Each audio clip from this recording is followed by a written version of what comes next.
Now in its third year, it's a Yank on the Footy with Craig Wessels, talking about the greatest game on the face of the earth.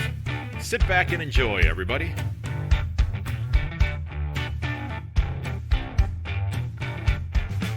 Hello, everyone, and welcome to episode 211 of A Yank on the Footy.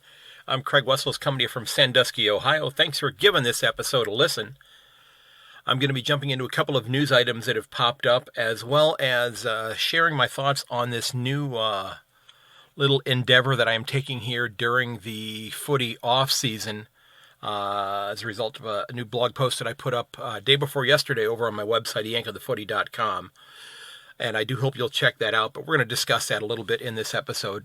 This is going to be a little bit of a shorter episode than normal, but nonetheless, I wanted to dive in here and reach out and just touch base with everybody. So don't forget that if you are interested in getting your local footy club listed as a club of the episode, getting a shout out, drop me a note via email or send me a message over on Facebook, on Twitter, Instagram. You can leave me a note over on my website, yankonthefooty.com as well.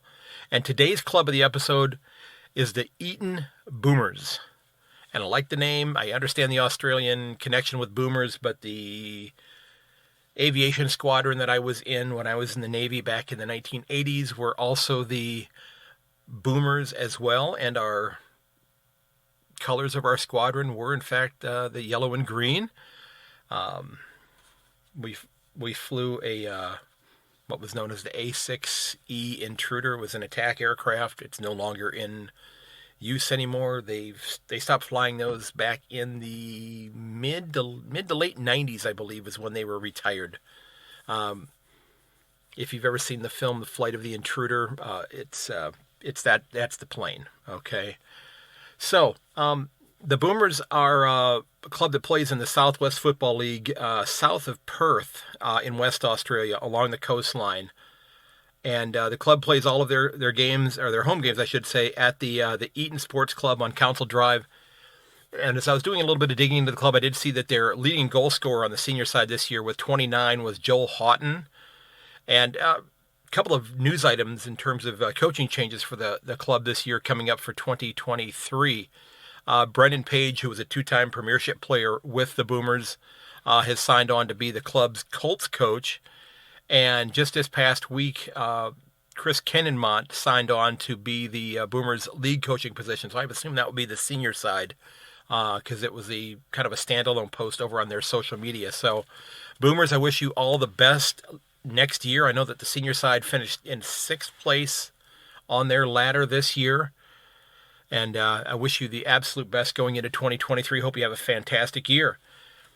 So a couple things that I ran into as I was scrolling through the news, the footy news, of course. You know, the rest of the news, we've got an election coming up here in the United States in a couple of weeks. And, it is interesting. You know, and again, I try to keep my politics out of the podcast because it's not a political podcast. I certainly have my views, as do all of you have your views about things, and that's great.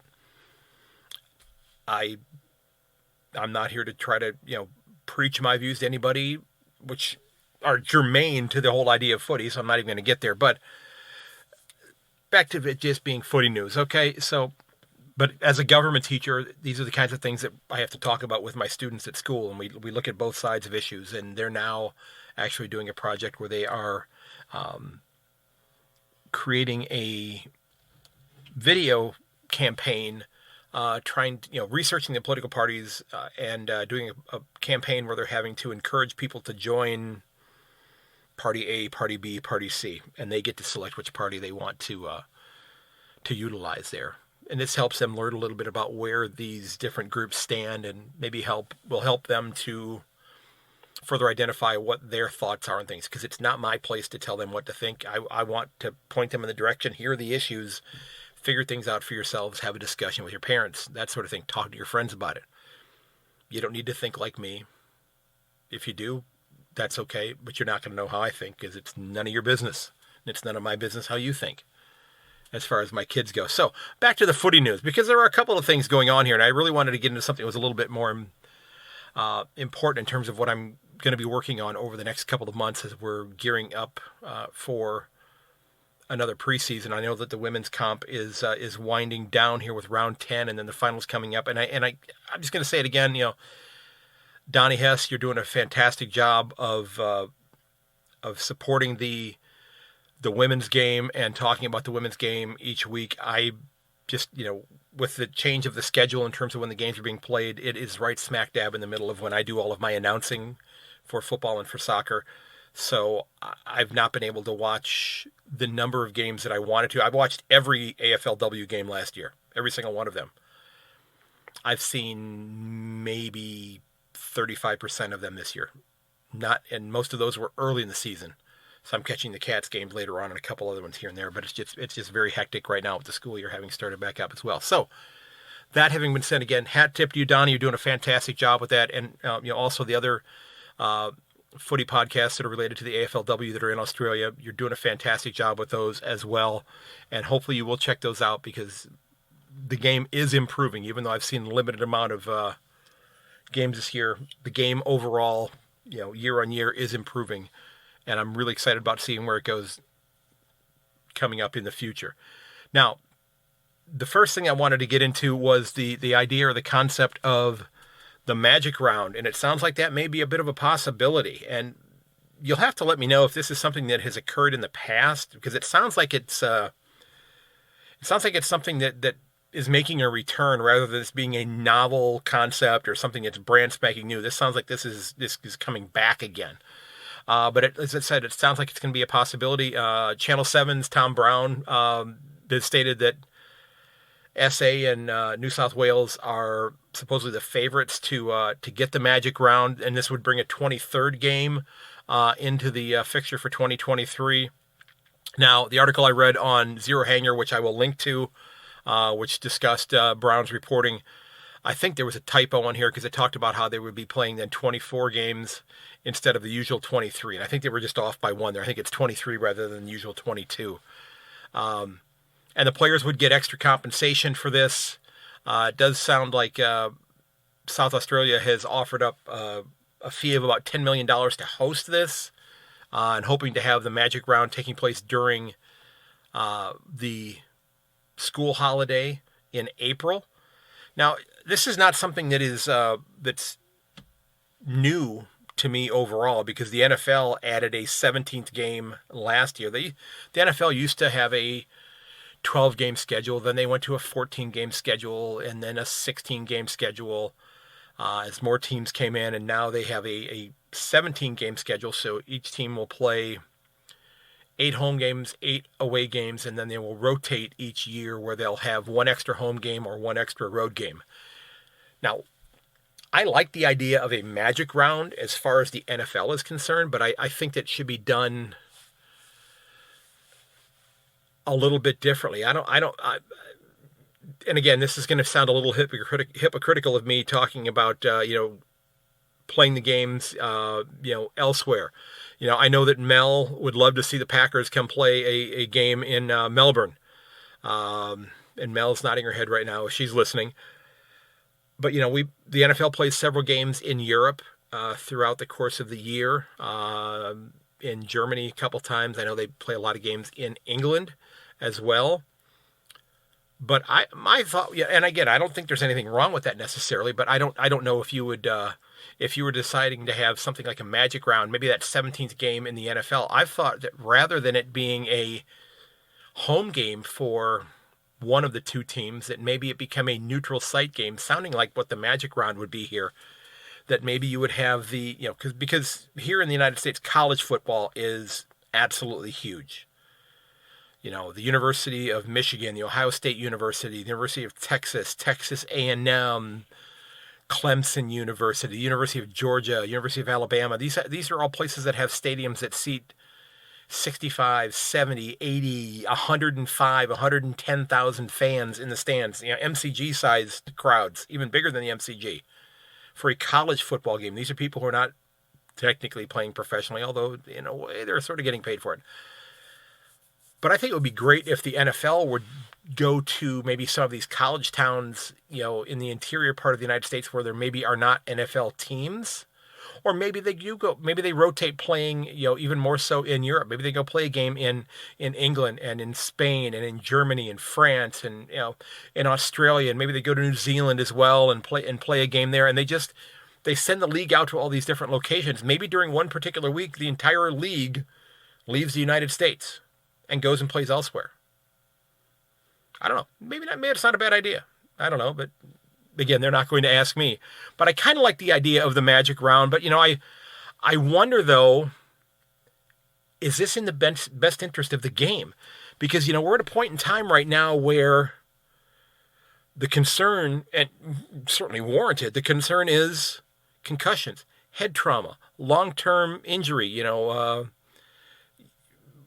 who's going to end up, having to battle CTE, throughout their later life and struggle and that type of thing. And I certainly don't wish that on anyone, but this could apply to the NFL as well as to the AFL, is adding an additional game in the best interest of the athletes from a health standpoint. And I don't know the answer to that. I mean, I don't think it necessarily is, but from a monetary standpoint, I think it's certainly going to bring in a significant amount of money for the league if they go and play an extra 9 games in other parts of the country. Of course, then what do you do with the Magic Round? When you, and I'm going to be optimistic here, when you bring that 19th license in with Tasmania, I'm going to be, like I said, I'm going to be optimistic here. So what happens then? Do they have to bring in a 20th right away as well? I don't think that's going to happen. But, and again, I'm not trying to stir the pot on that at all. So the Magic Round sounds like it might be a strong possibility. Now, the other thing that I saw, and again, I linked to this from Zero Hanger as well, is that the league is contemplating adding a 4th field umpire starting in 2023.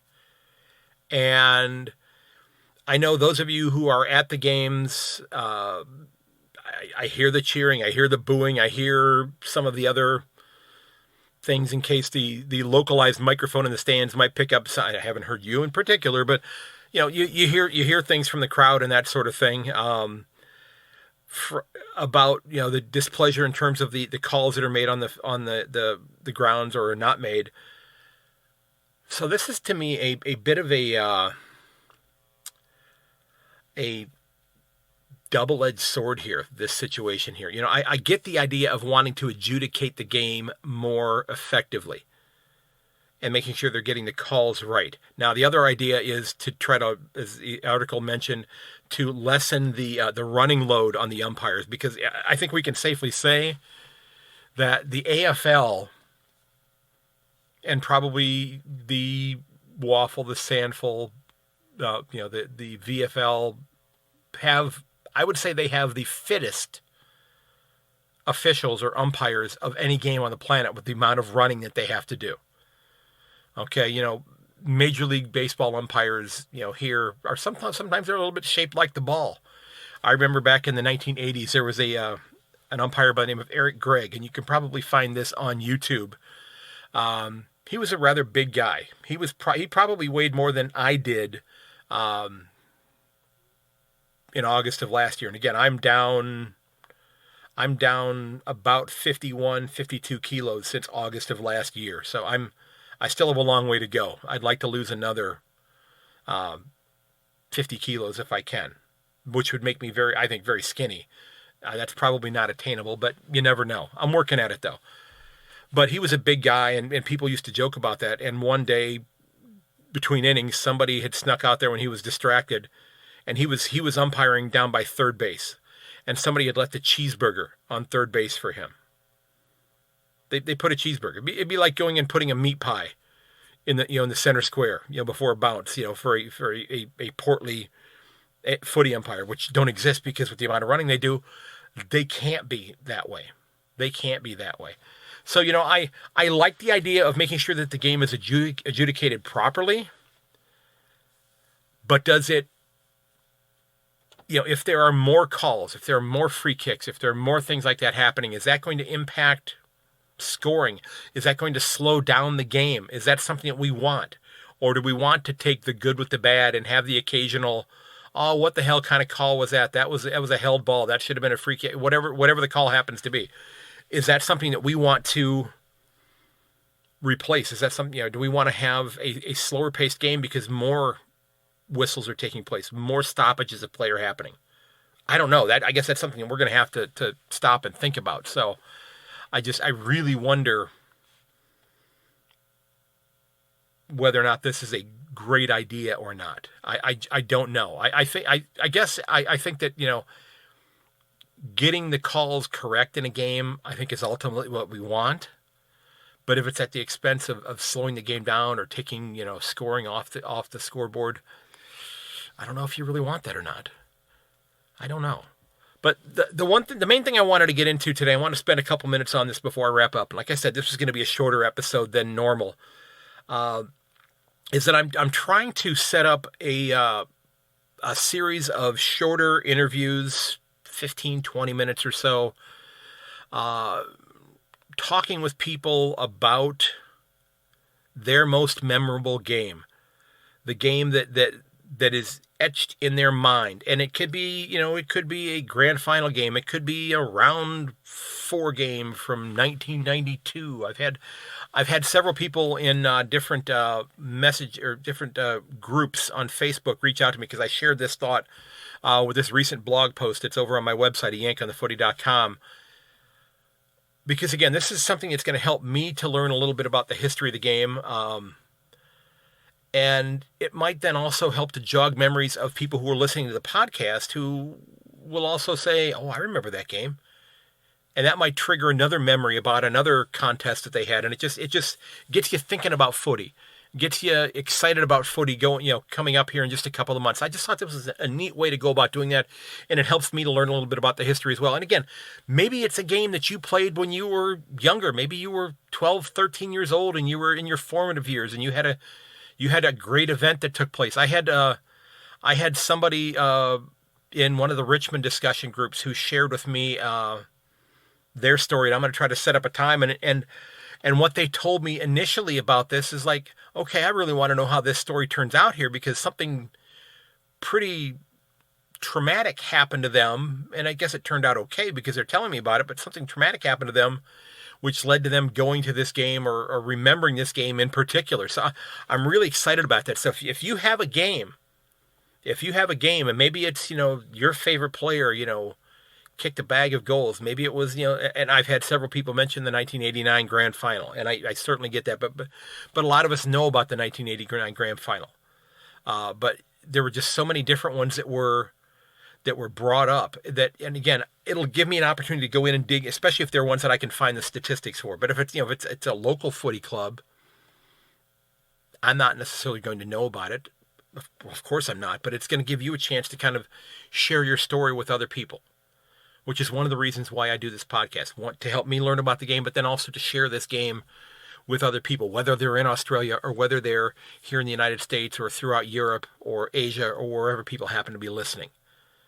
So I thought this was kind of a really neat way to dig into some different games. Like I said, so if you have a memorable game, if you have one that you just go, this was it for me. This was the one that, my favorite player did this, or my club did this, and they got their revenge, or they won, they overcame this huge deficit, or whatever it may be. Drop over to my website, yankonthefooty.com, and drop me a message there. And sign up on the register as a guest form over there, and I'd love to set something up with you. We're having our clocks being set back 1 hour here in the East Coast of the United States this weekend, so I get an extra hour's sleep this weekend. I'm very excited about that. We are at a point right now. We are at the point where we are 15 hours behind Melbourne right now. So we'll turn ours back here 1 hour. So we're going to go to 16 hours behind very soon. So this will be, this will be an interesting time here for me. So what works out great for me is being able to sit down, say on a Saturday evening or a Friday evening, or even a early on a weekend morning, even like early on a Saturday or Sunday morning, would work out wonderfully well for me, which would then maybe lead to a Saturday night or a Sunday evening for those of you who are in Melbourne, or even a little bit earlier if you're in Perth, or that sort of thing. So if you have a great story about a game, that one that you just cannot forget, it happened 47 years ago, and it's as fresh in your mind as anything. I mean, I can tell you that about mine. I mean, I've been to dozens of NFL games in my lifetime. I've been to many baseball games, dozens and dozens of baseball games in my lifetime as well. Now, my father was never somebody who wanted to stay till the end of the game. He always wanted to leave early. So when I got the opportunity to take him to a game once, we had to sit in traffic around the stadium because I lived an hour away from the stadium, and he was grumbling and such about having to wait in traffic. And I told him, I said, when I was a kid, I never saw the end of the game with you, so just sit back and shut up and just wait in the car with me here. So, and he had had a couple of beers and such, so he dozed off the rest of the way home. So I like watching the whole game. I don't like leaving early. But I can tell you about my favorite, my most memorable NFL game right now. That was 1970. I saw my first game. It was the Christmas time in 1970. My grandparents used to spend the winters out in San Diego, California. We went out there for Christmas. I saw the San Diego Chargers beat the Kansas City Chiefs 37-13. John Hadle, who wore number 21, my favorite player of all time, threw 4 touchdown passes in that game. Len Dawson, the Hall of Fame quarterback for the Chiefs, who passed away just recently, had a little bit of a down game, but remember it like it was yesterday. In fact, I have an autographed poster of the entire Chargers team from 1970 that my uncle got for me because he had a friend who owned a bar in San Diego that the team hung out in. So I've got about a 3/4 of a meter by 1 meter poster that's autographed by the entire San Diego Chargers team from 1970. Of course, the Chargers are now in Los Angeles. So there's my story. And again, I got to go there with my grandfather. My dad went, and of course he was wanting to leave early as well. And my grandfather said, "No, we're staying and watching the game." And I've actually seen footage on YouTube of the game, and I was 7 at the time. I'm not going to be finding myself in the crowd, but it doesn't mean I didn't look. I don't remember where I sat, but I did look for myself. So, folks, I hope you'll have a great story to tell. I hope you have that one game or maybe 2 games that just stand out to you. I did this sort of thing I think it was last year, 2021. It might have been 2020 when I talked to Damian Buttigieg, who told the story about the gentleman who lived in a rental property at their home, who would take he and his brother to the games because his father was too busy to do so. And then they were able to turn around and take him to games as they got older. Actually, COVID occurred, and they actually found him and were able to take him to they were D's supporters, and were able to take him to the celebration for the D's when they brought the cup home after having won the premiership. So they got to return the favor to this gentleman that used to take them to the game. So, I mean, that's something that he's never going to forget. It's never going to forget. And I was so thrilled to have been able to tell that story and share that story with you. So if you've got a story, please head over to my website, yankonthefooty.com. You can get on the mailing list there as well.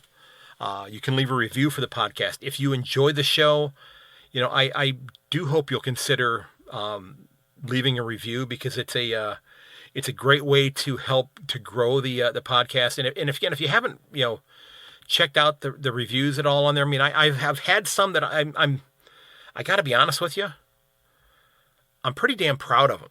And I had one that was shared with me back in September, so last month, and I've had a couple of really good ones. And I don't want to toot my horn necessarily, but I think this is I've shared a link to it on social media. But I had and I'm not going to read the whole thing, but it starts out: if you give this podcast a chance, you won't regret it. Looking for something different in AFL related podcasts, not the same old stuff that gets churned out by ex-players, comedians, commentators, and so-called pundits. Now I have to pause there. I listen to those people because they help me learn about the game. So it says, and this is the AFL podcast for you, an AFL podcast made by a super fan in order to share with other fans.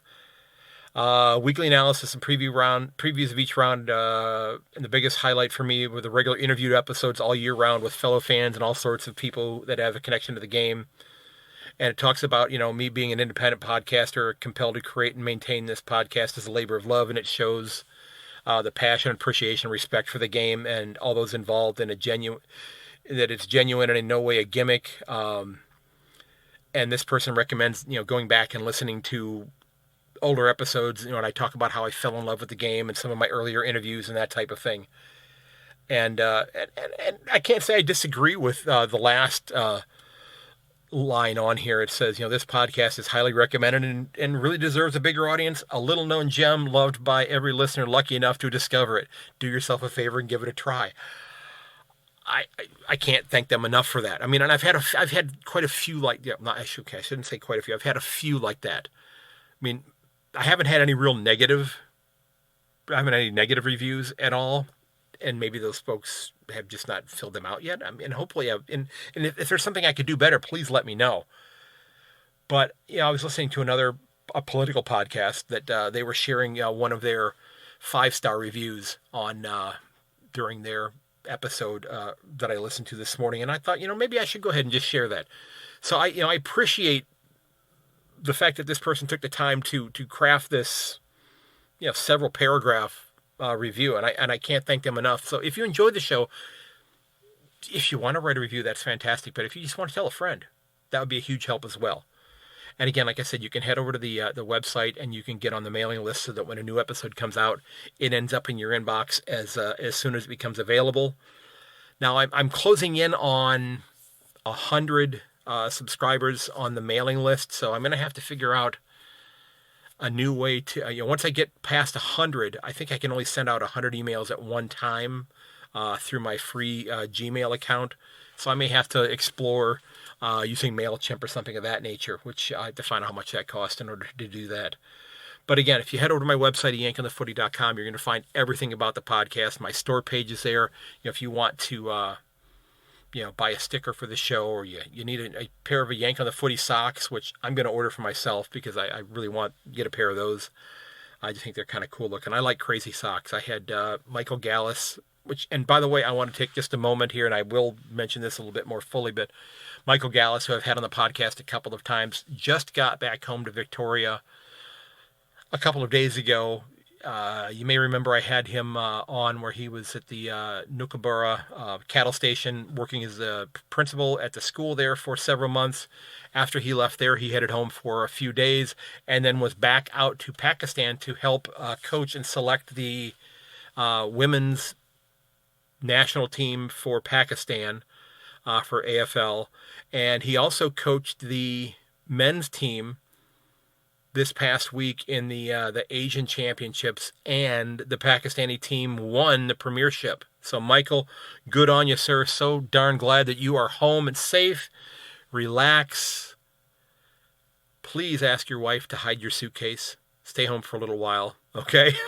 I appreciate it. But yeah, Michael sent me a pair of kangaroo socks a while back, and I've got something I need to drop into the post for him that I found that my son had picked up that I know he would not mind me sharing.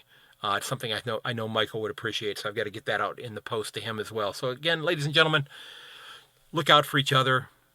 Let your friends know you love them. Check up on them. Make sure they're okay. I appreciate the support. I appreciate the kind words. And as always, may your dribble kick never hit the post. I will catch you later.